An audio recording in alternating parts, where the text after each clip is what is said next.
Jadi kalau kita tidur pagi, itu bukan hanya meningkatkan risiko sakit diabetes, tapi penyakit-penyakit yang lain. Dan satu hal, Rasulullah mengatakan, jika kita tidur setelah sholat subuh akan meningkatkan risiko pikun, Pak.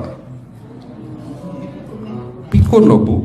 Ya, Pak. Gampang pikun. Lah kalau kita sholat subuh menjelang maghrib setelah asar, apa yang terjadi?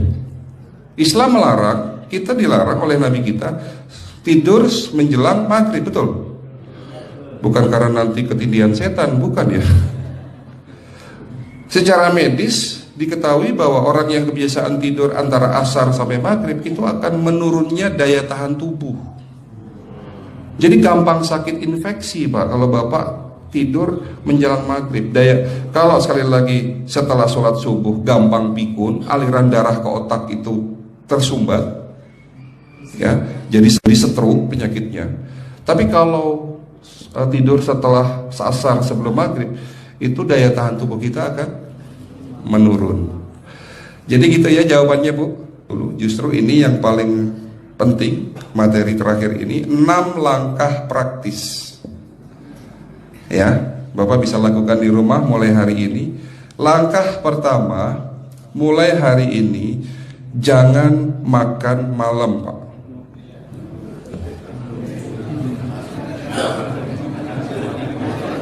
Ya, ala bisa karena biasa. Memang awalnya sulit, yang sudah kebiasaan makan malam itu sulit. Alasannya nanti nggak bisa tidur, Dok, betul ya? Nanti perutnya kembung, mual dan sebagainya. Itu karena kebiasaan. Dulu pun saya begitu. Tapi kalau sekali-sekali boleh, Pak. Misalnya diundang hajatan gitu, tetangga ada yang kawinan, hajatan, ya udah apa-apa, menghargai itu makan malam. Tapi sekali-sekali itu. Tapi kalau tiap hari ini yang nggak boleh, betul ya, Pak? Jangan makan berlebihan dan jangan makan malam. Makan sate boleh nggak, Pak? Boleh, siapa bilang nggak boleh? Sate itu, Bapak tahu daging kambing. Daging kambing, daging domba adalah makanan sehat, tidak berkolesterol.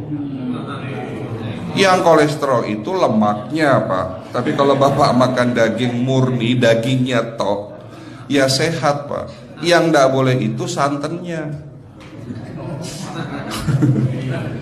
Jadi makan gulai itu jangan, kalau gulai, sate aja udah. Ya, ataupun dibuat apalah, dibuat empal. Ya. Oke, itu yang pertama.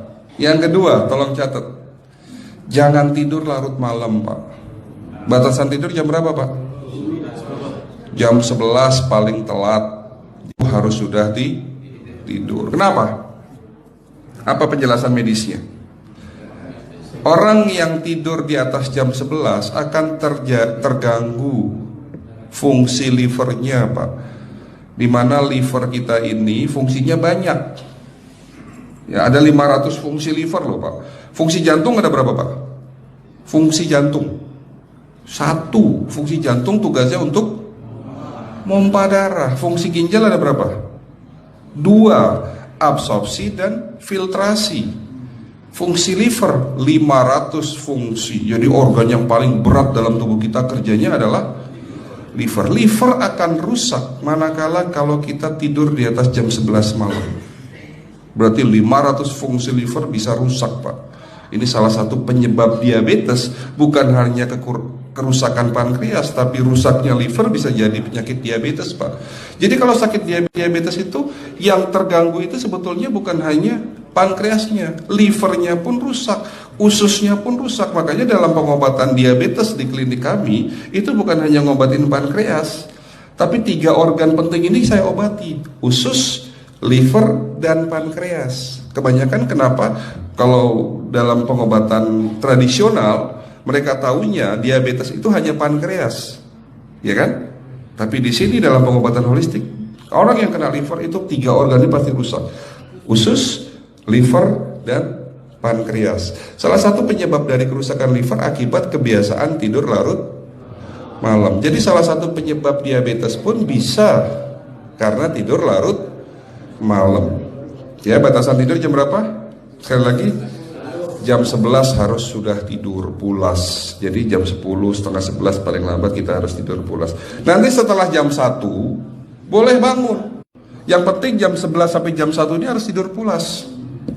Jadi kalau Bapak mau sholat tahajud jam 2 setengah 3 ya monggo. Ya.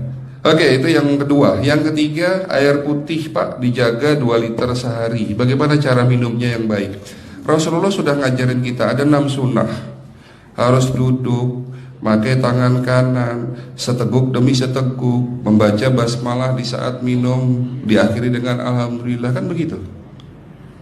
Ya, pagi hari minum 1 gelas bangun tidur sebelum sholat subuh. Setelah sholat subuh boleh teh, tapi juga dibilas dengan 1 gelas air putih.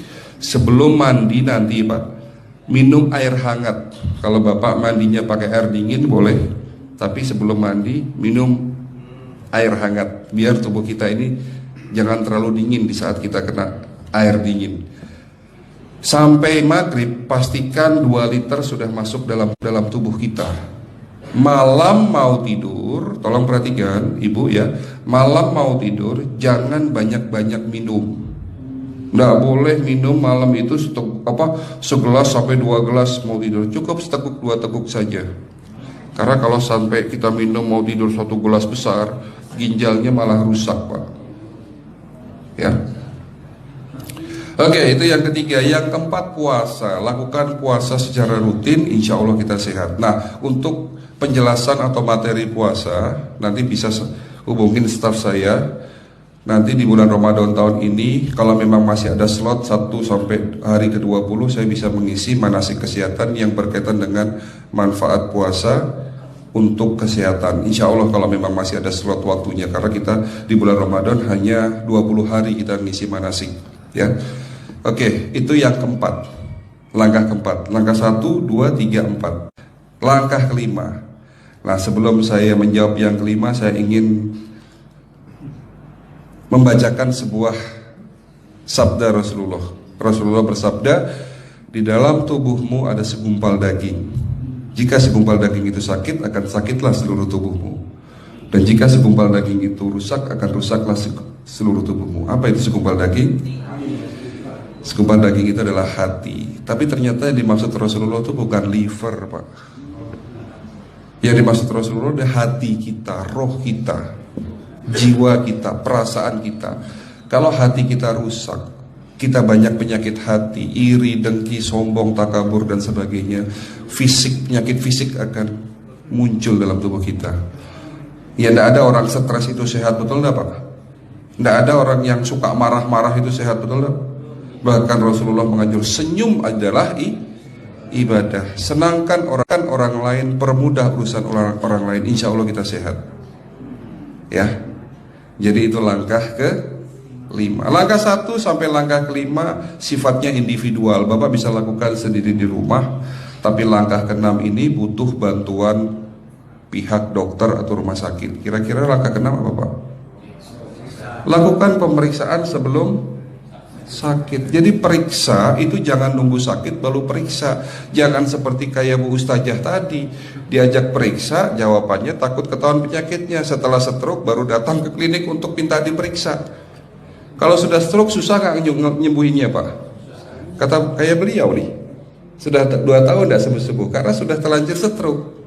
Tapi kalau beliau melakukan general check up, mohon maaf ya Pak, kalau beliau melakukan general check up rutin, insya Allah tidak akan kena stroke, karena sebelum stroke sudah diobati dulu. Karena stroke ini bisa kita lihat dalam scanning dengan alat yang saya punya, insya Allah kelihatan ini. Oh ini sudah mulai ada tanda-tanda mau penyumbatan, buru-buru diobati. Memang takut Pak, tapi pesan saya jangan takut. Ya, lakukan pemeriksaan supaya kita tahu, supaya kita kenal. Gitu ya Pak. Jadi kira-kira di jemaah ini ada enggak yang mau saya ajak periksa kita semua? Pesan terakhir dari saya, lakukan pemeriksaan sebelum terlambat. Ini pesan saya dan pesan seluruh dokter di dunia sebetulnya. Lakukan pemeriksaan sebelum terlambat. Ya, karena dengan kita melakukan pemeriksaan kita akan kenal tubuh kita. Kalau sudah kenal kita akan sayang sama tubuh kita. Betul Pak? Ada pepatah mengatakan tidak kenal tidak sayang. Cukup sekian dari saya. Mohon maaf kalau penyampaian kami kurang baik. Akhirul kalam. Wabillahi taufiq wal hidayah. Wassalamualaikum warahmatullahi wabarakatuh. Kalau ada pertanyaan masalah teknis nanti langsung